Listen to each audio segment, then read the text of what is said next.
یہ بھی میرے آقا علیہ السلام کی تو بدولت ہے۔ آپ تعلیم کو اٹھائیں اس زمانے میں جس زمانے میں پیارے آقا علیہ السلام اس دنیا میں تشریف لائے تو جانتے ہیں لوگ کتنا خوش ہو رہے تھے، کتنا مسکرا رہے تھے۔ میرے آقا علیہ السلام اس زمانے میں غریبوں کی آواز بن کر، یتیموں کی آواز بن کر، بے سہاروں کی آواز بن کر، بیواؤں کی آواز بن کر دنیا میں تشریف لائے۔ کیا تم لوگ نہیں جانتے ہو کس طرح سے اس زمانے میں غریبوں پر ظلم و ستم کیا جاتا تھا، یتیموں کو پریشان کیا جاتا تھا، کمزوروں کو دبایا جاتا تھا، اور بیواؤں کو زندہ جلا دیا جاتا تھا، اور لڑکیوں کو زندہ دفن کر دیا جاتا تھا۔ جب پیارے آقا علیہ السلام کو اللہ رب العزت نے دنیا میں مبعوث فرمایا، آمنہ کا لال دنیا میں تشریف لایا، غریبوں کا حق اٹھا دیا، یتیموں کے حق میں بھی آوازیں اٹھائی، کمزوروں کے حق میں بھی آوازیں اٹھائی۔ میرے آقا علیہ السلام نے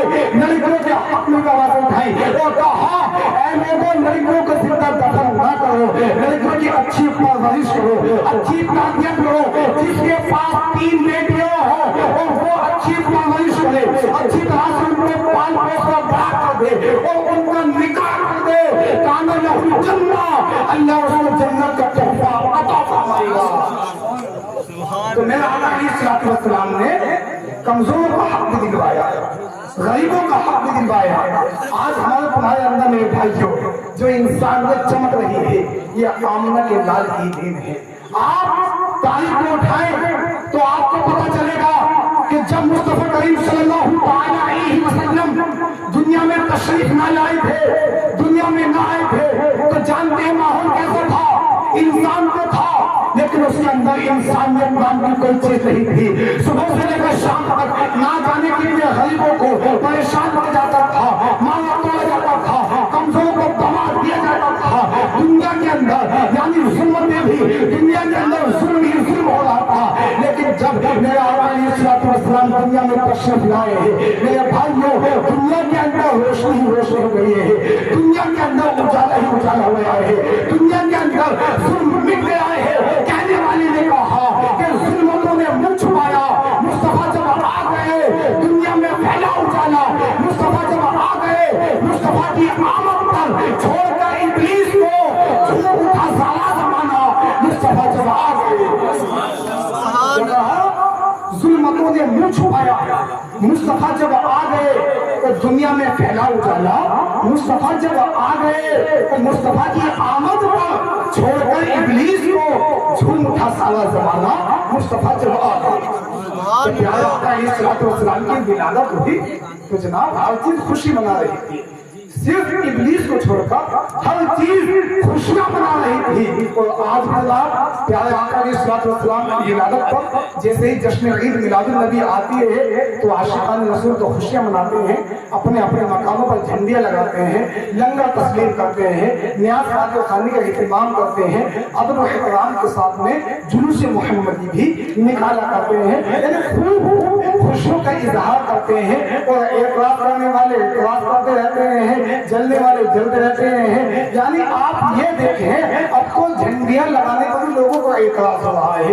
میرے بھائی اگر کوئی جھنڈا لگا بھی رہا ہے اس میں پریشانی کیا ہے، اس میں دقت کیا ہے؟ مجھے آپ بتائیں صحیح 15 اگست کے موقع پر ہم اپنے مکانوں پر جھنڈے کیوں لگاتے ہیں؟ ہمارا ملک آزاد ہوا، ہمارا دیش آزاد ہوا، ہمارا حق بھی بنتا ہے کہ ہم خوب خوشیاں منائیں، اپنے گھروں پر جھنڈا لگائیں ہندوستان کا، ہم خوشیاں منائیں۔ میرے بھائیوں کہنا یہ چاہتا ہوں کہ ہم 15 اگست پر خوشیاں اس لیے مناتے ہیں کہ ہمارا ملک آزاد ہوا، ہمارا دیش آزاد ہوا، آمنہ کے لال کی پیدائش پر، میرے آقا کی آمد پر تو ساری دنیا آزاد ہوئی ہے، تو ہم خوشیاں نہ منائیں۔ یاد رکھیں آپ حضرات مصطفیٰ کریم صلی اللہ علیہ وسلم کی ولادت پر حضرت جبرائیل امین نے جھنڈے لگائے تھے، مشرق میں بھی جھنڈے لگائے تھے، مغرب میں بھی جھنڈے لگائے تھے، اور ایک جھنڈا کعبے کی چھت پہ بھی گاڑا تھا۔ تو یاد رکھیں جھنڈے لگانا یہ کسی آئے گئے انسان کی سنت نہیں ہے، حضرت جبرائیل امین کی سنت ہے۔ اپنے مکانوں پر میرے بھائیوں جیسے ہی ربیع الاول شریف آیا کرے خوب محبتوں کا اظہار کیا کرے،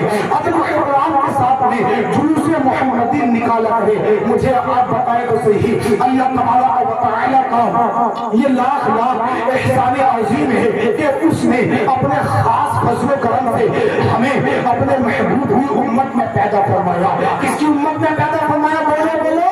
اپنے محبوب ہوئی امت میں پیدا فرمایا اور امت میں پیدا فرما کر بے شمار نعمتوں سے نوازا ہے. آپ حضرات اپنے جسم کو ہی دیکھ لیں، آنکھ کان بازو پاؤں وغیرہ وغیرہ، یہ ایسی نعمتیں ہیں کہ اگر ساری کائنات ایک طرف ہو جائے اس کے باوجود بھی ان کی قیمت نہیں بن سکتی ہے. مثال کے طور پر اگر کوئی آپ سے کہے کہ ہم آپ کو 2 لاکھ روپے دیں گے، آپ جو ہے اپنی آنکھیں نکال کر ہمیں دے دیجئے، کیا آپ دے سکتے ہیں؟ ہرگز نہیں دے سکتے ہیں. اسی طرح سے کوئی آپ سے کہے آپ اپنے ٹانگ کاٹ کر ہمیں دے دیجئے، ہم آپ کو 3 لاکھ روپے دیں گے، کیا آپ دے سکتے ہیں؟ ہرگز نہیں دے سکتے ہیں. تو میرے بھائیوں، یہ سب نعمتیں اللہ تبارک و تعالی نے ہمیں مفت میں عطا فرمائی ہے. ارشاد ہوتا ہے بھائی نعمت اللہ لا تحصوها، اگر تم اللہ کی نعمتوں کو شمار کرنا چاہو تو شمار نہیں کر سکتے ہو. پھر کمال کی بات یہ ہے اللہ تبارک و تعالی نے نعمتیں تو دی مگر کسی نعمت پر احسان نہیں جتلایا. یعنی یہ نہیں کہا اے انسان، اے بندے، میں نے تجھے نعمت دی تجھ پر احسان کیا، میں نے تجھے آنکھیں دی تجھ پر احسان کیا، میں نے تجھے ہاتھ دیے تجھ پر احسان کیا، میں نے تجھے پیر دیے تجھ پر احسان کیا. یعنی رب تبارک و تعالی نے نعمتیں تو دی، احسان نہیں جتلایا. مگر جب دنیا میں اپنے محبوب کو بھیجا تو ارشاد فرمایا لقد من اللہ علی المؤمنین اذ بعث فیہم رسولا، اللہ نے مومنین پر بڑا احسان کیا، ان میں بڑی عظمت والا رسول بھیجا. سبحان اللہ. تو معلوم ہوا یہ وہ نعمت عظمی ہے جس پر اللہ تبارک و تعالی نے احسان جتلایا ہے. اور احسان میرے بھائیوں اس چیز پر ہوتا ہے جس پر دینے والے کو بھی ناز ہو. تو یہ وہ نعمتیں عظمی ہیں جس پر رب تبارک و تعالی نے احسان جتلایا ہے. عزیزان ملت اسلامیہ، توجہ کے ساتھ سنیں، بہن کو قریب کرنے کی کوشش کریں اور شور و غل نہ کریں، کیونکہ یہ جو محفل میلاد مصطفیٰ ہے نا، یہ ادب کی محفل ہے. دیکھو، با ادب با نصیب اور بے ادب بد نصیب، یہ کسی عام انسان کی محفل نہیں میرے بھائیوں، یہ آمنہ کے لال کی محفل ہے. یعنی اس مدینے والے آقا کی محفل ہے کہ اگر مدینے والے مصطفیٰ ہم سے ناراض ہو گئے ہیں تو ہمارے کتنے اچھے اعمال ہوں، کتنی ہم نے نمازیں پڑھی ہوں، سب کے سب ضائع ہو جائیں گی. آپ نے یہ شعر نہیں سنا، خدا کی رضا چاہتے ہیں دو عالم، خدا چاہتا ہے رضا محمد. تو یہ جو محفل ہے نا، یہ کسی عام انسان کی محفل نہیں ہے، یہ مدینے والے مصطفیٰ کی محفل ہے. تو شور و غل میرے بھائیوں نہ کریں. ابھی میں نے آپ حضرات کے سامنے جس آیت کریمہ کی تلاوت کا شرف حاصل کیا، اللہ رب العزت کلام مقدس میں ارشاد فرماتا ہے لقد جاءکم رسول من انفسکم، بے شک تمہارے پاس تم میں سے ایک رسول تشریف لائے. اگر وہ ہم میں سے تشریف نہ لاتے تو میرے بھائیوں ہم کبھی فیض حاصل نہیں کر سکتے تھے. توجہ کے ساتھ سنیں، ذہن کو قریب کرنے کی کوشش کیجیے. تمام دنیا میں عرب افضل، عرب میں قریش افضل، قریش میں بنو ہاشم افضل، بنو ہاشم میں پیارے آقا علیہ السلام پیدا ہوئے، تشریف لائے. میرے مصطفیٰ جس مہینے میں تشریف لائے وہ مہینہ تمام مہینوں سے افضل. جو کتاب لائے وہ کتاب تمام کتابوں سے افضل. جو دین لائے وہ دین تمام دینوں سے افضل. ان کے صحابہ کائنات کے تمام لوگوں سے افضل. ان کے امتی تمام امتوں سے افضل. ان کا قانون قانون الہی، ان کا کلام کلام الہی، ان کا کہنا خدا کا کہنا، ان کا بولنا خدا کا بولنا، ان کا حکم خدا کا حکم، خدا خدا کا. یہی ہے در، نہیں اور کوئی مفر مگر جو وہاں سے ہو، یہی آگے ہو جو یہاں نہیں تو وہاں. سبحان اللہ. یعنی پیارے آقا علیہ السلام کو ہمیں راضی ضرور کرنا پڑے گا. اگر مصطفیٰ کریم صلی اللہ علیہ وسلم ناراض ہو گئے تو میرے بھائیوں سارے نام اعمال ہمارے خسارے میں پڑے. اس لیے سوچا کریں، جب ایسی محفلوں میں بیٹھا کریں تو خاموشی کے ساتھ میں بیٹھا کریں اور ادب و احترام کے ساتھ میں آپ کے ساتھ بیٹھا کریں. اس سے ہمیں بھی جو ہے وہ ڈسٹرب ہوتا ہے. بڑا عجیب سا لگتا ہے کہ جب سامنے والے انسان گفتگو کرے اور ہم سمجھائیں تو ایسا محسوس ہوتا ہے کہ شاید ہماری بات جو ہے وہ سمجھ میں نہیں آ رہی ہے. میرے بھائیوں بڑی محنت کے ساتھ میں آپ لوگوں کو جو ہے سمجھا رہا ہوں. میں آپ لوگوں سے کہنا یہ چاہتا ہوں کہ اگر آپ ذات دنیا میں آمنہ کے لال کو راضی کر لیا, مصطفیٰ کو راضی کر لیا, تو تمہاری دنیا بھی آباد ہو جائے گی, تمہاری آخرت بھی آباد ہو جائے گی. جانتے ہیں آپ حضرات میرے آقا علیہ السلام کتنی محبتیں کرتے ہیں اپنی اس گناہگار امت سے. تو سنو, عزیز علیہ ما عنتم, تمہارا مشقت میں پڑنا ان پر گرا گزرتا ہے. یعنی یہ دیکھیں اس قدر محبت کر رہے ہیں پیارے آقا ہم سے اور تم سے. عزیز علیہ ما عنتم, تمہارا مشقت میں پڑنا ان پر گرا گزرتا ہے. یعنی پریشان ہم ہو گئے ہیں, تکلیف میں حبیب خدا ہو گئے ہیں, پریشان ہم ہیں, بے چین حبیب خدا ہو گئے ہیں. لیکن افسوس کی بات یہ ہے آج ہم صبح سے لے کر شام تک نہ جانے کتنی مرتبہ آمنہ کے لال کو ناراض کر دیتے ہیں. آج ہم نے مصطفیٰ کی سنتوں کو کس قدر حقیر جاننا شروع کر دیا ہے. میرے بھائیوں آج ہمارا تمہارا معاملہ تو یہ ہے, آج ہمارا نوجوان نہ جانے دو دن تک, تین دن تک ناپاک رہتا ہے, ناپاکی کی حالت میں کھاتا ہے, ناپاکی کی حالت میں گھر میں ٹہلتا ہے, ناپاکی کی حالت میں یار دوست میں بیٹھتا ہے, ناپاکی کی حالت میں سفر میں جایا کرتا ہے. مجھے آپ بتائیں تو صحیح, دل پر ہاتھ رکھ کر بتائیں, اگر ناپاکی کی حالت میں موت آ گئی تو خدا کو کیا منہ دکھاؤ گے؟ کس منہ سے خدا کی بارگاہ میں تم حاضر ہو گے؟ کس منہ سے خدا کی بارگاہ میں تم سامنا کرو گے؟ میرے بھائیوں موقع غنیمت ہے خدا کی بارگاہ میں تو استغفار کیا کرو. صبح و شام جب سویا کرو اللہ پاک کی بارگاہ میں تو استغفار کر کے سویا کرو. جب اٹھا کرو تو توبہ استغفار کر کے اٹھا کرو. یاد رکھیں یہ موقع آپ لوگوں کے پاس بہت ہی اچھا ہے, بڑا ہی شاندار ہے. کہنے والی نے تو یوں کہا تھا اللہ کے فرمان کو پہچان مسلمان محشر میں ہوگا خود کا مہمان مسلمان اور غافل نہ ہو یاد الہی سے کسی دم ہو جائے گی سب مشکلیں آسان. غافل نہ ہو یاد الہی سے کسی دم ہو جائیں گی سب مشکلیں آسان مسلمان. اللہ رب العزت کی عبادت کرو, آؤ تو صحیح اس کی بارگاہ میں سر کو جھکا کر دیکھو تو صحیح, پھر دیکھنا آپ کی قسمت کے ستارے کس طرح سے چمکتے ہوئے نظر آئیں گے. دیکھو ہم سب گناہگار ہیں, خطا کے میں ہیں, لیکن بھائیوں ہمیں کم سے کم موٹے موٹے گناہوں سے تو بچ نہیں پڑے گا. یار ہم اپنے گناہوں سے تو توبہ استغفار کر ہی سکتے ہیں. اگر آپ توبہ استغفار کریں گے تو یقیناً ایک دن ایسا آئے گا اللہ رب العزت کی بارگاہ میں آپ قبول ہو جائیں گے. اللہ تبارک و تعالی تمہاری توبہ کو قبول فرما لے گا. لیکن بڑا افسوس ہوتا ہے آج ہماری قوم کو نوجوان دو دن تک ناپاک رہتا ہے, پاکی کے بارے میں بھول ہی جاتا ہے. میرے بھائی اگر ناپاکی کی حالت میں موت آ گئی نا, وہ پیارے آقا ناراض ہو گئے تو دنیا میں جتنے اعمال کیے ہیں نا سب کے سب ضائع ہو جائیں گے. دراصل اس میں جمعہ بھائی اس میں کمی ماں باپ کی ہوتی ہے, والدین کی ہوتی ہے. کاش کے ماں باپ بچپن ہی سے اپنے بچوں کو دینی تعلیم سکھائیں, اچھی باتیں سکھائیں تو یقیناً بچے ماں باپ کی بھی فرما برداری کریں گے, وہ اللہ تبارک و تعالی کی عبادت بھی کریں گے. ہر ماں باپ کو یہ بات جان لینی چاہیے, اس بات کو اپنے دل میں ٹھان لینا چاہیے, رکھ لینا چاہیے. جو باتیں بچوں کے دلوں میں بچپن ہی سے پختہ ہو جاتی ہیں, بیٹھ جاتی ہیں, وہ باتیں زندگی بھر تک نہیں چھوٹا کرتی ہیں. ان باتوں کا زندگی بھر تک نکلنا بہت مشکل ہو جایا کرتا ہے. جو ماں باپ جو والدین یہ کہتے ہیں نا ابھی تو بچہ ہے ٹھیک ہو جائے گا, بڑا ہوگا تو سمجھ جائے گا, گویا کہ وہ والدین اپنے بچوں کو آنے والا فیوچر, آنے والا مستقبل, آنے والا سمے وقت برباد کر رہے ہیں. میرے بھائیوں اگر تم چاہتے ہو تمہاری اولادیں تمہارے بچے بڑے ہونے کے بعد تمہاری فرما برداری کریں, اللہ تبارک و تعالی کی عبادتیں بھی کریں, تو تمہیں بچپن ہی سے اپنے بچوں کو غلط عادتوں سے بچانا پڑے گا اور اچھی عادتیں ان کو سکھانی پڑیں گی اگر آپ چاہتے ہیں تو. لیکن جناب نہیں, اگر بچہ بچپن میں گالی دیتا ہے تو ماں بھی خوش ہوتی ہے, للہ گالی دینے سیکھ گیا, باپ بھی خوش ہوتے ہیں. اور ان کو یہ نہیں پتا کہ بڑے ہونے کے بعد یہ تیر تم پہ چلے گا.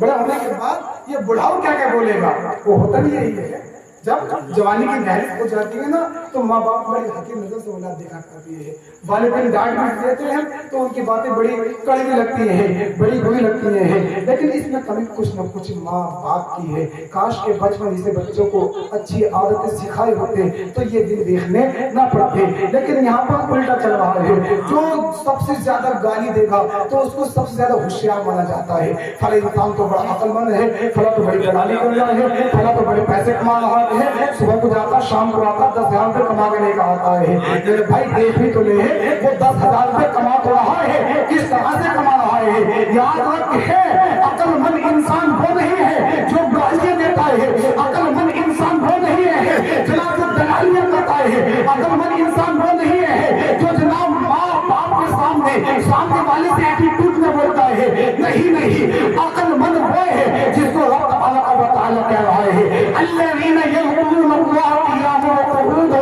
وعلی جنوبہم، اللہ فرماتا ہے عقل مند وہ ہے جو کھڑا ہوتا ہے تو اللہ کا ذکر کرتا ہے، بیٹھتا ہے تو اللہ کا ذکر کرتا ہے، بستر پر جاتا ہے تو اللہ کا ذکر کرتا ہے، میاں عقل مند وہ نہیں ہے جو کھڑا ہے تو گپے شپے لڑا رہا ہے، دنیا کی فضول باتیں کر رہا ہے، عقل مند وہ نہیں ہے جو بیٹھا ہے تو پکچریں دیکھ رہا ہے، عقل مند وہ نہیں ہے جو لیٹا ہے تو دنیا دار کا ذکر کر رہا ہے، فلمیں دیکھ دیکھ کر سو رہا ہے، میوزک گانوں میں ایف ایم لگا لگا کر سو رہا ہے، سن رہا ہے، عقل مند وہ ہے، عقل والا وہ ہے، ہوشیار وہ ہے، کھڑا ہے تو اللہ اللہ، بیٹھا ہے تو اللہ اللہ، اور جب بستر پر جا رہا ہے تو کسی دنیا دار کا ذکر نہیں کر رہا ہے، مدینے والے آقا کا ذکر کر رہا ہے، مدینہ شریف کو اپنی نگاہوں کے سامنے بسا رہا ہے، اور زبان حال سے یہی کہہ رہا ہے، میں سوچ رہا ہوں یا مصطفیٰ کہتے کہتے کھلے آنکھ صلی اللہ کہتے کہتے حبیب خدا کا نظارہ کروں گے، دل و جان ان پر نثارہ کروں گے، سبحان اللہ۔ تو کون ہے عقل مند انسان؟ جو اللہ اللہ میں زندگی گزارتا ہے، جو اللہ تبارک و تعالیٰ کا ذکر کرتا ہے، فضول باتوں میں اپنے وقت کو ضائع نہیں کیا کرتا ہے۔ میرے بھائیو، یہ جو آپ لوگوں کی جوانی ہے نا، یہ بڑی قیمتی جوانی ہے، اپنی زندگی کو سمجھو، اللہ پاک نے اگر تمہیں 60 سال زندگی دی ہے نا تو اس کو خدا کی نافرمانی میں نہ گزارو، آپ کام بھی کرو، تجارت بھی کرو، اور بزنس بھی کرو، وہ اللہ پاک کی عبادت بھی کرو، اللہ تبارک و تعالیٰ کی فرما برداری بھی کرو، یعنی صبح کے وقت میں اٹھو تو آپ 2 رکعت نماز بھی پڑھ سکتے ہو، شام کے وقت میں آؤ نماز عشاء پڑھ کر ہو، پھر دیکھنا تمہاری زندگی میں کیسے بہاریں آتی ہوئی نظر آئیں گی۔ میرے عزیزو، پیارے آقا علیہ السلام بھی خوش ہو جائیں گے جب تم اس طرح کے تمہارے کارنامے ہوں گے۔ جانتے ہیں آپ حضرات مدینے والے آقا کس قدر اس گناہگار امت سے محبت کرتے ہیں۔ عزیزان ملت اسلام، یہاں کل میدان محشر میں 3 مشکل مقام ہوں گے۔ کتنے مشکل مقام ہوں گے؟ 3 مشکل مقام ہوں گے۔ ان تینوں مشکل مقاموں پر فیضان بھائی پیارے آقا علیہ السلام ہمارے ساتھ ہوں گے، یعنی اس امت کے ساتھ ہوں گے۔ کل میدان محشر میں کتنے مشکل مقام؟ بولو 3 مشکل مقام، اور تینوں جگہوں پر پیارے آقا ہمارے ساتھ ہیں، ہمارے لیے دعائیں کر رہے ہیں۔ اللہ اللہ، ایک صحابی رسول کہتے ہیں یا رسول اللہ یا رسول اللہ، کل میدان محشر میں اگر ہم آپ کو تلاش کریں، اگر ہم آپ کو ڈھونڈیں تو اے میرے آقا ہم آپ کو کہاں تلاش کریں، کہاں ڈھونڈیں؟ جب مصطفیٰ کریم صلی اللہ علیہ وسلم نے اتنا سنا تو کہا اے میرے صحابی 3 جگہ ایسی ہوں گی، 3 مقام ایسے ہوں گے جہاں تم مجھ کو ڈھونڈ سکتے ہو، جہاں تم مجھ کو پا سکتے ہو، جہاں میں تم کو محسوس کرتا ہوں۔ صحابی رسول کہتے ہیں یا رسول اللہ وہ 3 جگہ کون سی ہے؟ تو مصطفیٰ کریم صلی اللہ علیہ وسلم نے ارشاد فرمایا پہلی جگہ تو وہ ہے جہاں میری امت کے اعمال تولے جا رہے ہیں۔ کیا کہا؟ جہاں میری امت کے اعمال